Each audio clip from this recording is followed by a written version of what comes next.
Buenas tardes a todos y todas. Y bueno, en primer lugar, pues dar las gracias a la Asociación Cultural de La Jara por estas jornadas tan bonitas que nos está preparando este mes y al Ayuntamiento por acogernos en este espacio. Entonces, pues ya sí que vamos a empezar de lleno con este tema, el tema del retorno al mundo rural, que es un tema que nos interesa mucho a todos, porque a todos nos interesan nuestros pueblos, nos interesa dónde vivimos y nos interesa que nuestros pueblos sigan existiendo también para que vuelvan los que en un día se fueron y quieren volver, ¿no? Entonces, bueno, estas jornadas las hemos preparado desde varios puntos de vista para no aburriros y también para dar una visión lo más global posible del tema. En primer lugar, voy a hablar yo un poco del contexto histórico, social. Después vamos a hacer pues una especie de entrevista a dos personas, que son dos personas retornadas, dos personas que han vivido en la ciudad y han vuelto al pueblo y nos van a contar su experiencia personal de retorno. Y por último, vamos a hablar desde el punto de vista de la administración. Las personas que me acompañan hoy en la mesa os las voy a presentar. Aquí tenemos a Jesús Ollero. Jesús es belviseño de nacimiento, en un momento dado se fue a la ciudad y ha decidido retornar, luego nos contará su experiencia. Tenemos con nosotros a Angélica.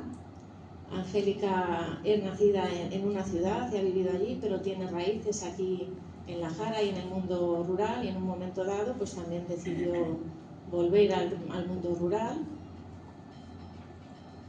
Y por último, pues tenemos a Juan Carlos Muñoz, que es alcalde de Belvís de La Jara, y él nos va a hablar un poquito pues a nivel de administración, qué iniciativas se están tomando, qué ayudas hay para la gente que quiere volver a los pueblos y hay que darles un empujoncito para que vuelvan. Bueno, este tema del retorno rural y del éxodo rural es un movimiento social que ha durado un siglo, que todavía sigue y del que se ha hablado muy poco. En España hemos hablado mucho de la guerra civil, hemos hablado de la dictadura, hemos hablado de la transición, hemos hablado de 80 cosas, pero todavía yo creo que no se ha sentado mucha gente a explicarnos por qué nuestros pueblos a día de hoy están como están. No se han dado suficientes explicaciones, ni desde el mundo académico, ni desde el mundo político, de por qué hemos llegado a esta situación en la que la mayoría del país está en una situación de despoblación y de abandono. Esto ha sucedido porque ha sido en realidad un proceso lento y silencioso. Ha sido un proceso que empezó a principios del siglo XX, su máximo apogeo fue en la década de los 60 hasta el 1975, y después empezó a descender a partir del 1980. Ha sido un proceso lento, un proceso en el que hemos tenido muchos protagonistas, pero todos ellos anónimos. Entonces es un proceso que no se ha investigado y sobre el que no se ha hablado demasiado. Este proceso es lo que conocemos como éxodo rural. ¿Qué significa éxodo rural? Pues el éxodo rural es el movimiento o la salida masiva de más de 3 millones de personas que se desplazaron y se siguen desplazando a día de hoy desde el ámbito rural hacia las ciudades. El periodo en el que se produce con mayor incidencia este éxodo rural pues fue entre 1960 y 1975. Las principales causas de este éxodo rural pues fueron una serie de factores que confluyeron en el tiempo, en esta década. El primero de ellos fue la industrialización. En el año 1959 se aprueba en España el Plan de Estabilización Nacional y eso hace pues, que la economía mejore y que atraigamos una serie de capitales extranjeros. Empiezan a aparecer las industrias, pero no aparecen en todos sitios. Aparecen alrededor de las grandes ciudades, en las coronas metropolitanas de Madrid, de Barcelona, de Bilbao, pero en los pueblos esa inversión extranjera no llega.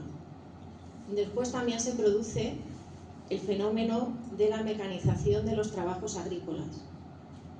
Seguro que algunos de los que estáis aquí reconocéis esa fotografía.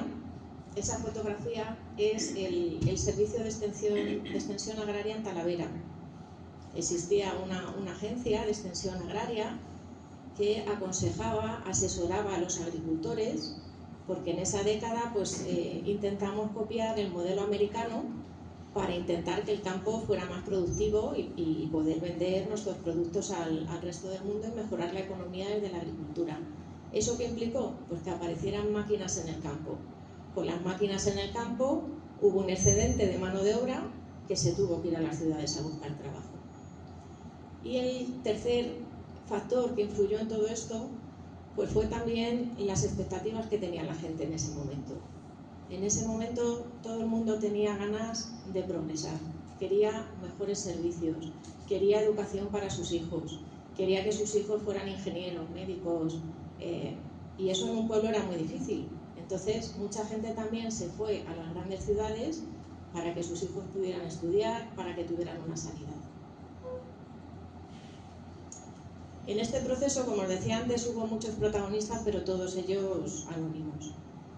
Por una parte estaban los que se iban y les tocó pues, enfrentarse a condiciones laborales muy duras, les tocó enfrentarse a situaciones de incertidumbre, de desarraigo, pero se iban con una esperanza de mejorar su futuro.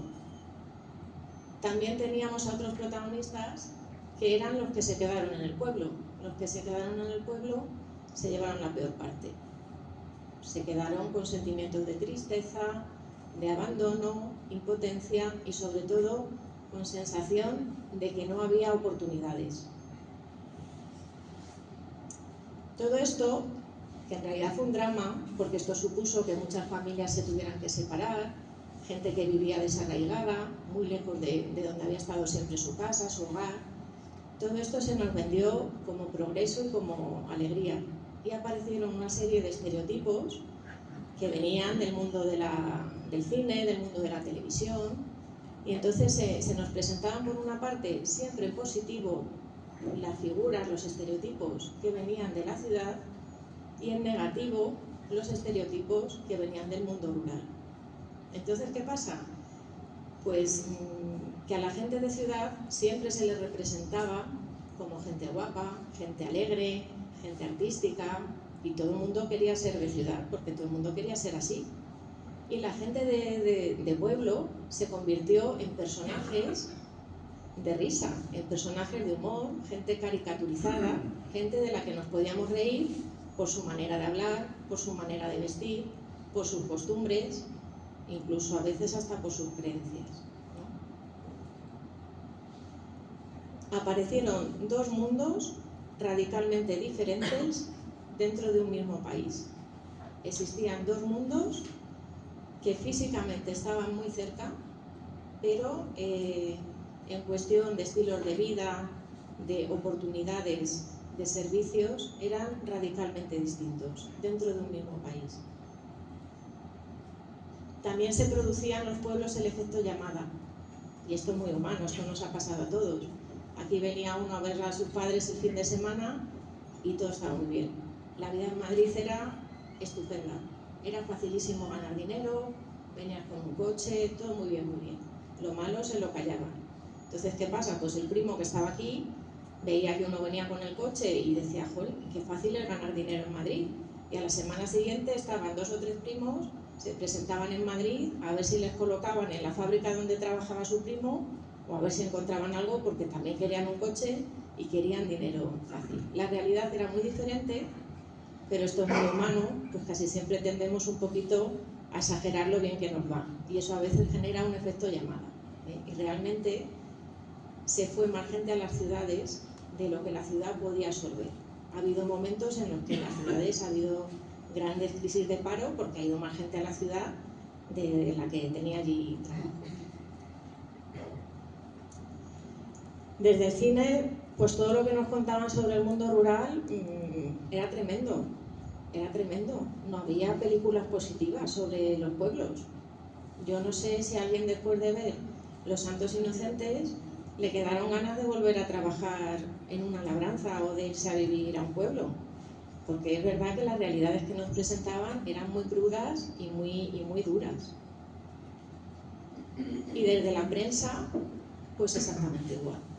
Los pueblos rara vez aparecían en los periódicos y cuando teníamos un pueblo en portada, pues era tipo Puerto Urraco y ahí solamente se hablaba de las lindes, de las escopetas y de la honra, porque la gente en las ciudades tenía honor.